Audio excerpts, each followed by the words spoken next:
Diddy's lawyers just filed new documents begging the court to set him free. They're not just asking, they're demanding a brand new trial or for the charges to be dropped entirely. Diddy is running out of moves, and now that prosecutors are pushing for a 10-year prison sentence, he's panicking. Behind closed doors, he's reportedly willing to throw $50 million on the table. Anything to avoid that sound. This isn't just legal drama anymore. It's survival mode. And Diddy, he's fighting like a man who knows what's coming.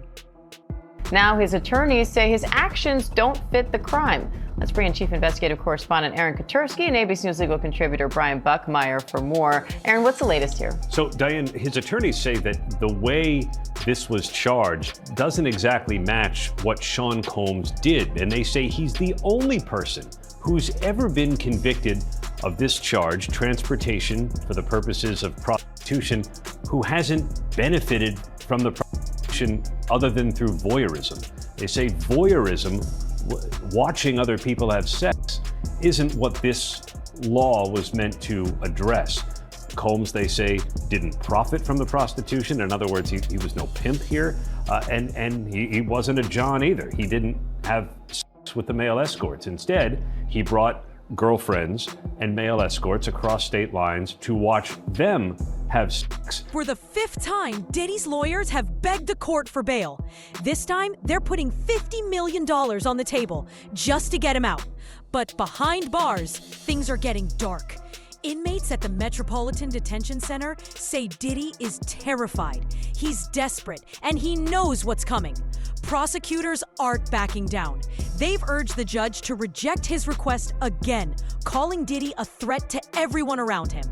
No second chances, no sympathy, just cold facts.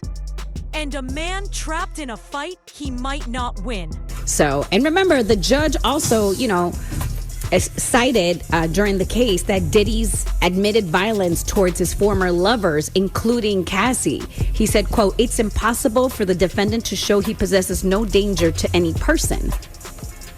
So he said that. So that's the reason he felt that he needed to stay behind bars. So I'm wondering, you know what I mean, if this, if this will still apply as they're arguing this. Let's see what's going to happen with this Diddy trial. Federal prosecutors are now responding to Diddy trying to get out, right, while he's waiting to get sentenced. Diddy's lawyer, Mark Ignifilo, is now claiming Diddy's innocent because he never took part in the freak-offs himself. According to him, Diddy just watched from the corner. But that excuse isn't landing. Not when Diddy was the one setting everything up, the one pulling the strings, the one making others go through it. Watching doesn't make you innocent, especially when you're the mastermind behind it all. Sure. So the Mann Act was passed in 1910, and it's changed a few times through the years. But really what it's geared at, what it's focused on, is prosecuting people who make money from the business of prostitution. And that's not the allegation against Mr. Combs. The allegation of Mr. Combs, what the jury found, essentially was that he was a user of services provided by sex workers, essentially a John, for lack of a better word. And the Mann Act just historically hasn't been applied to Johns. It's a financial statute. It's really been applied at people who look to make money from prostitution. And so since that's not how it's being applied here, we made the argument that we have to, under the case law and the statutes in this area, that this is an exceptional reason. Well, Diddy is upping his offer to the government. He wants out of jail right now. You know that he is still behind bars at Brooklyn MDC while he is awaiting his sentence in October. But right after he was sentenced, they tried to get out on bail. They made an offer. They said, we'd like for him to be released on $1 million bail. Judge Arun isn't budging. He doesn't care how many bail requests Diddy's lawyers file. In his eyes, Diddy is a danger to society, and he wants him locked up for as long as possible. Federal law doesn't cap Diddy's sentence. If the judge chooses, he could send Diddy away for life. And now, even prosecutors are pushing for something harsher. This is no longer just about justice. It's about making sure Diddy never walks free again. In early July, Combs was convicted on 2 prostitution-related charges, each carrying a maximum sentence of 10 years. He was found not guilty on the more serious racketeering charges. Today's a great victory. After the July verdict, prosecutors initially expected Combs would face a prison term of 4 to 5 years, according to CBS News. However, according to a written submission filed Thursday in a Manhattan federal court, as reported by the Associated Press, the expected sentence is now substantially higher. The submission also opposed Combs' request to be released on a $50 million bail ahead of his October 3rd sentencing. The filing also says Combs must remain in custody until sentencing unless he can prove exceptional circumstances, and according to prosecutors, he cannot. This comes after a previous bail request for $1 million was also denied following the verdict. A federal judge ruled there was no evidence to suggest Combs doesn't pose a danger to others or the community. With these latest developments, Combs will remain in jail until his sentencing on October 3rd. Inside prison walls, Diddy is crumbling. Sources say he's struggling, mentally and physically. Complaining about the food, the cold conditions, and the fact that he's not getting special treatment. One inmate even claimed they saw him cry, saying he can't survive this life. For a man who once lived in mansions and flew private, reality is sinking in fast. Now, he's just another number, and it's breaking him. Online whispers suggest he's being targeted, maybe even extorted. And Diddy? He's terrified, not of court, but of the people around him. According to a report from the Daily Mail, that's why Diddy had a breakdown. A person close to him apparently said, quote, spending the holidays behind bars was a nightmare for him. If we're to believe all this, Diddy had a meltdown in his cell and begged the guards to take him to the hospital for observation, but they refused. This same friend or person told the Daily Mail, quote, he eventually managed to calm himself down with the meditation technique he's been using while he's been behind bars. It took him a few hours of deep breathing and focusing to get out of the bad space he was in, but he finally managed it. This isn't the first time Diddy's mental health has come into question while he's been at MDC. When he first arrived, he was on suicide watch, which the U.S. Department of Justice National Institute of Corrections describes as supervisory precautions taken for suicidal inmates that require frequent observation. Diddy's watch was only temporary, though. He was housed in a special protective unit of the jail after that for the first few weeks of his stay. Some say Diddy should never walk free again, that he's too dangerous, that locking him up is the only way to keep others safe. Online, people call him the very definition of a threat. But behind bars, darker rumors are brewing. Allegedly, powerful Hollywood elites and executives want him gone. And they might be the ones pulling strings from the shadows. It all traces back to 2023, when Diddy sued Diageo, accusing the liquor giant of racial discrimination and breaching a $1 billion deal tied to Ciroc and De Leon tequila. Now, people are asking, are these the same forces targeting him behind prison walls? 2013, De Leon Tequila co-ownership, Diddy and Diageo jointly acquired De Leon Tequila, making it a deeper investment relationship. May of 2023, Diddy sues Diageo. Diddy filed a lawsuit accusing Diageo of neglecting the De Leon brand, racial discrimination, claiming they marketed it as an urban product and failed to treat him as a true business partner. Then in January 2024, they settled out of court. Diageo and Diego settled the dispute out of court. While details still remain sealed, the settlement marked the end of their business relationship. So this is from 2007 till 2024, 17 years. Could they have protected him? I don't know. Their CEO currently today is Deborah Ann Crew. She was a former intelligence officer in the military, once intelligence officer, forever you're an intelligence officer.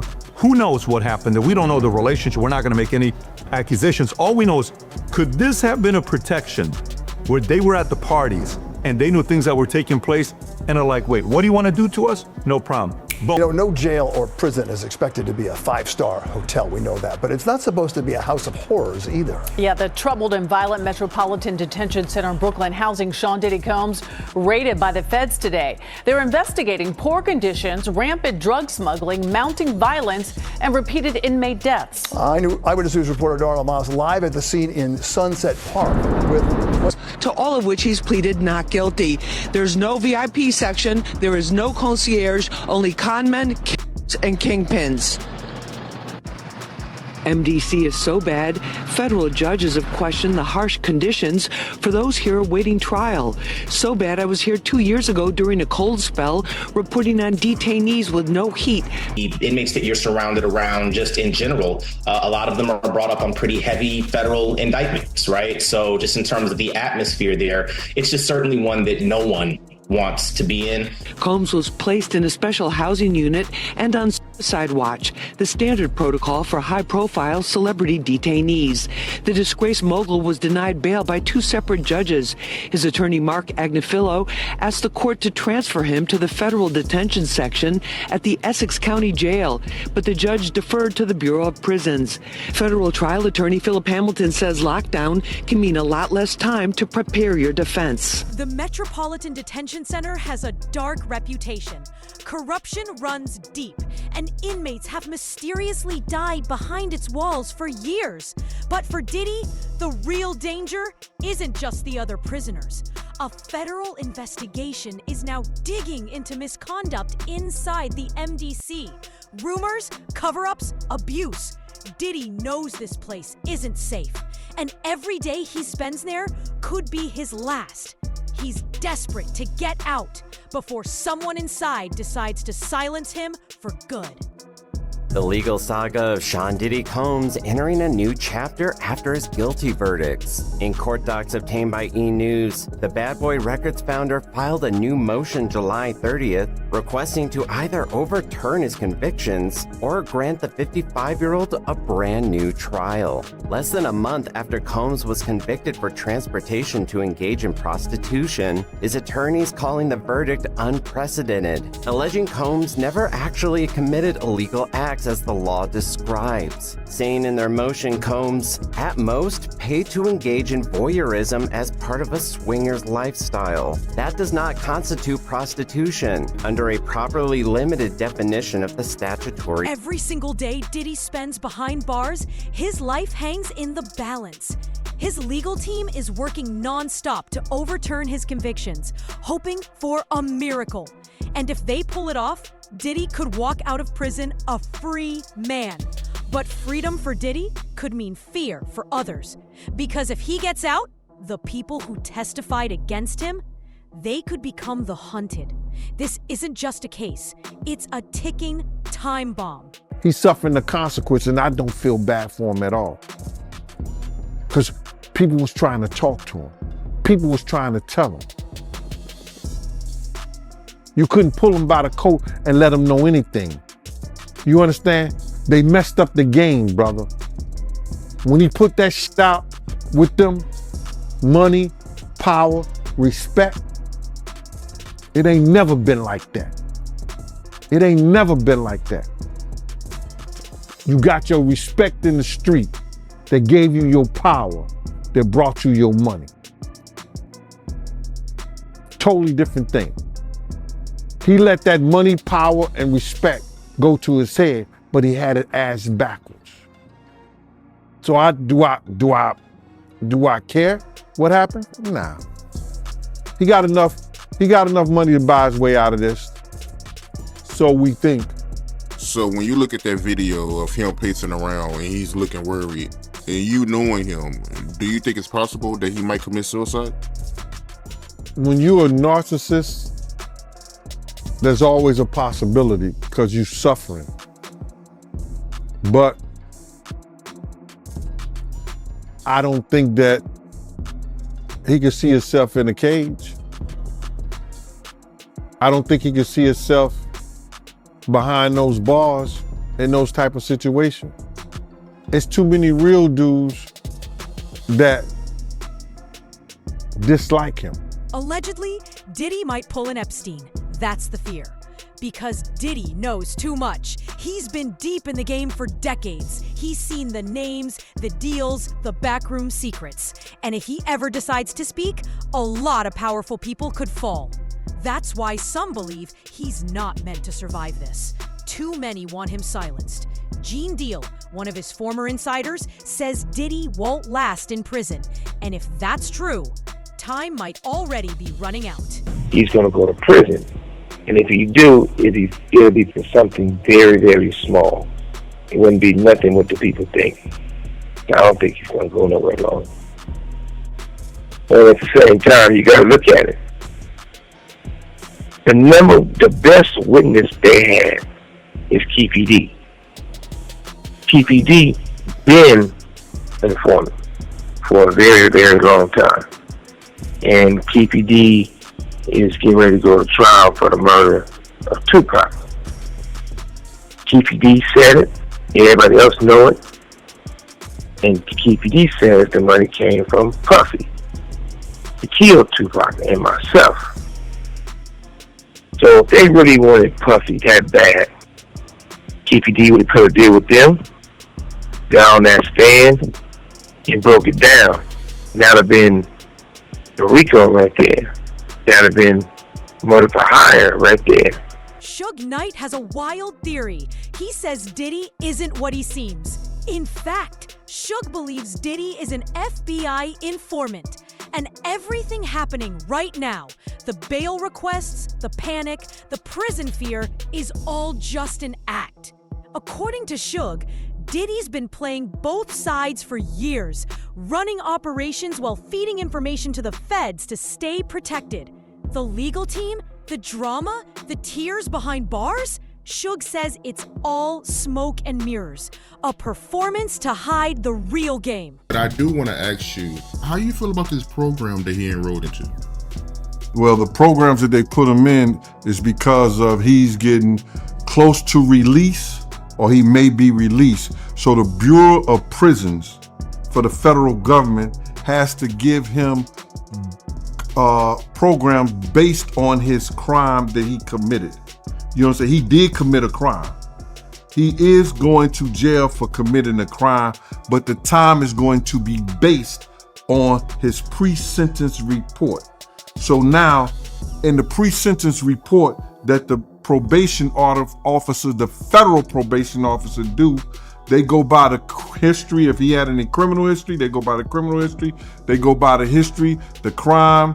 They go by what the victim statements and all that, and they do this report that they submit to the judge. And submitting that report to the judge is going to have what they believe based on the guidelines of the prison system, the guidelines of the correctional sets up based on what the time he'll do based on the crime.